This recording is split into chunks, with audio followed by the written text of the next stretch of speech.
Well, holy smokers, guys, we have had two massive earnings in the past 24 hours. Yesterday, Goldman Sachs reported earnings, the biggest investment bank in the world. So we got to talk about that earnings. And then just minutes ago, Netflix went ahead and reported earnings. So I want to look at both these companies' earnings and kind of recap those. But first off here, on a very, very serious note, we got to say rest in peace to the great Jack Bogle, a massive, massive name in the stock market investing community. By the way, his formal name's John Bogle, but he went by Jack Bogle. He was a founder of the Vanguard Group and the creator of the index fund, okay? He passed away at age 89 yesterday. Like I said, he created the world's first index mutual fund, enabling investors to achieve higher rates of return, but lower costs and actively managed funds, all right? Warren Buffett, what is Warren Buffett? You guys know how much I look up to Warren Buffett. What does he have to say about Jack Bogle? Warren Buffett says Jack Bogle did more for the individual investor than anyone he's ever known, all right? This is a statement from Buffett as far as Bogle goes. He says, if a statue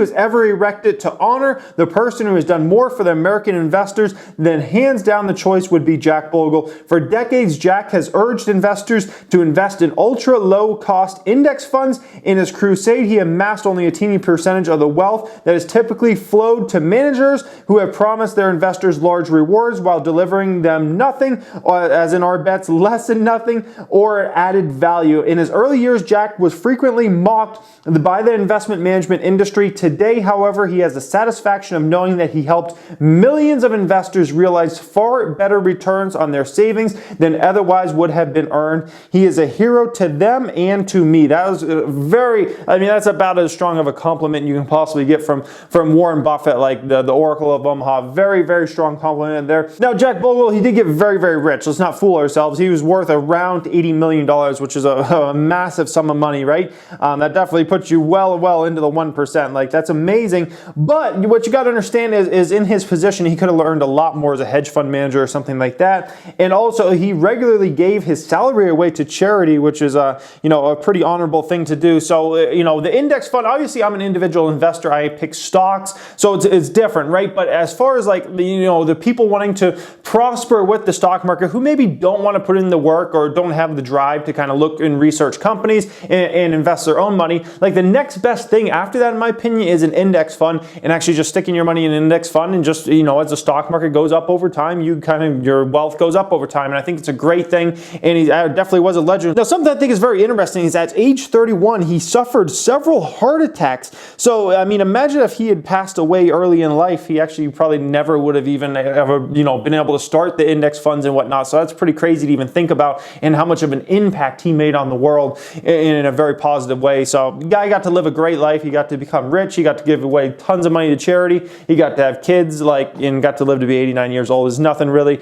else. And he got the respect of everybody in the industry, and helped out a massive amount of people out there. So rest in peace to him. And that's all I got to say about that. Great guy. So with that being said, guys, let's get into this. All right. So first off, let's look at the stock prices of Goldman Sachs and Netflix here. So Goldman Sachs moved up about 1% today, but their big move was yesterday because that's when they reported earnings. They went up over 9% yesterday. Netflix after hours is down around 3%. I've seen it down as much as 4%, down as little as 2% after hours. We'll have to see where it actually opens for trading tomorrow. But as far as Goldman Sachs first, Goldman reported fourth quarter earnings per share came in at $6.04. That compared to $4.30 that most analysts had expected. So we're talking about a ridiculous size earnings per share beat there. Revenue also had a nice beat. Revenue came in at over $8 billion versus $7.55 billion was expected. Very, very impressive beats there. Return on equity for the year came in at 13.3%. Institutional client services revenue from sales and trading activities rose 2%. I actually thought the number would be up a little more. I'm surprised it was only up 2%, but it's still 2%. Equities rose 17% to $1.6 billion, while fixed income currencies and commodities revenue fell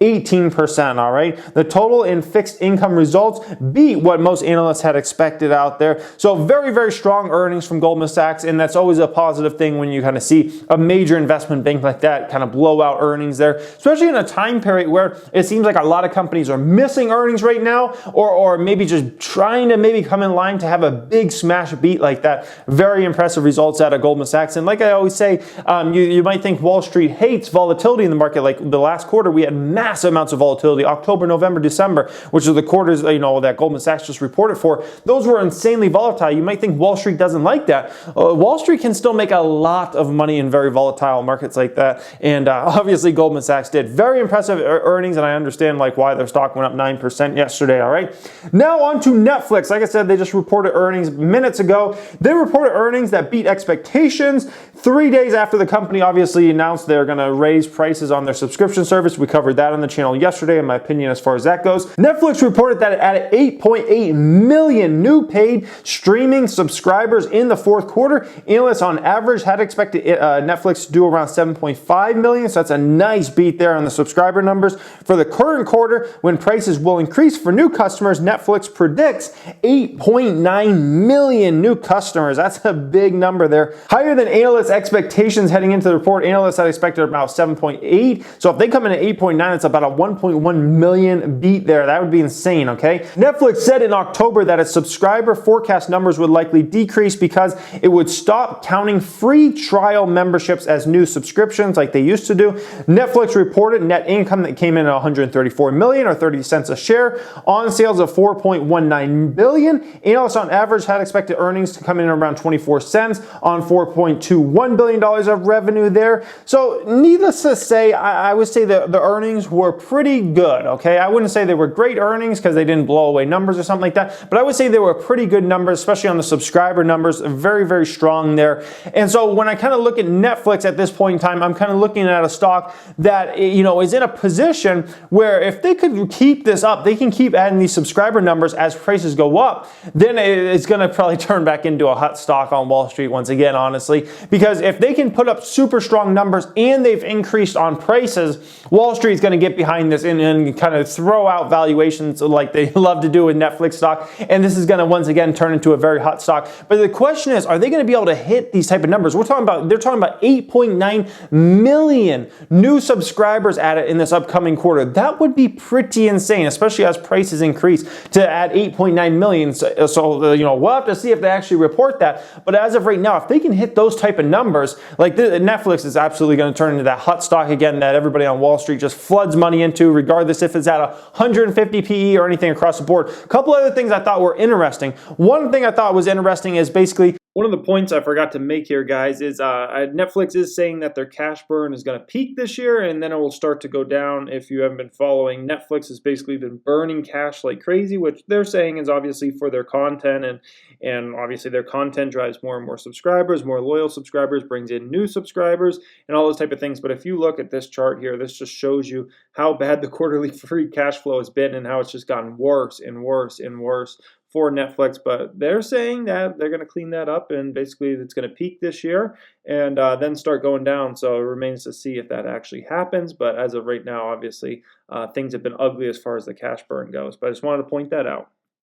They said that their main competitors are things like Fortnite and things like YouTube, okay? And I 100% agree with that. Like, you know, Disney coming into place and those competitors, that's obviously more competition. That's going to heat up. But when I kind of look at it, you know, things that take people's time away from Netflix, I think honestly YouTube does. And I think also the other social medias out there, Facebook, Instagram, video games like Fortnite, those type of things, they take time attention away. There's only so much time attention out there. And so when you got these other services battling against them, it's a tough competition. But regardless, if Netflix can put up these type of numbers in that type of competitive environment, like this stock's going to get hot again. It's going to be $400 or $500 again, just because, you know, when you have these type of numbers they're putting up in this type of environment right now, you know, and you got the type of pricing power they do, you know, it's just what Wall Street does. They just say, who cares about valuation? I'm sticking money in that. The big fund managers, the hedge fund managers say, oh, who cares about valuation? We're going to flood money on that. And that's just what it is. That's why I've never been able to short Netflix stock, and I've never been able to do it. I've never been able to pull the trigger, even by put options, just because I look at the stock and I'm like, you know, it's just one of those stocks that no one cares about valuation on. There are very few stocks in the stock market that everybody can push valuations to the side and say, who cares about that? Netflix is one of those very few stocks that literally people just push it to the side and say, who cares? Look at the subscriber numbers. Look at how many people they're adding onto the platform. They got pricing power there. They'll be able to raise prices, and that's just the way it is. So we'll have to deal with that there. But needless to say, good numbers out of Goldman Sachs and pretty good numbers out of Netflix there. So, you know, I'm happy about that, that because most companies so far have been reporting negative numbers. So to have a couple good companies report good numbers, that's always a good thing, guys. So anyways, I would love to know your opinion down there in that comment section as always. Thank you for watching and have a great day.